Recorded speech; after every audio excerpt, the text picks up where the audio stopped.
And drug violations at state parks like High Cliff in Calumet County. They're warning if you're causing trouble of any kind, you will be caught. In a First Alert update, Holly Brantley has more on their mission to keep the outdoors safe.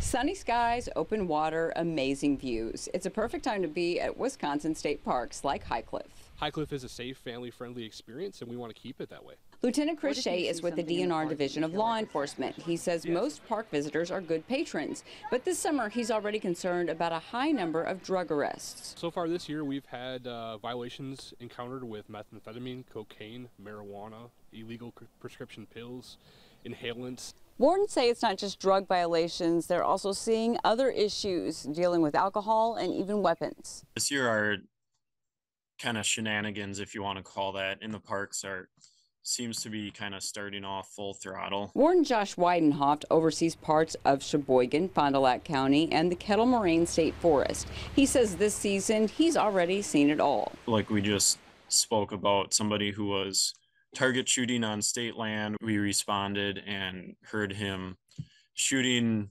roughly 20 to 30 shots in the time that we were there. He says all wardens want people to know breaking the rules in our parks will land you in trouble. It can land you anywhere from a couple $100 fine to, sitting in jail until you speak to the judge about what you did. Wardens also want people to know they are constantly out on patrol to keep our parks safe.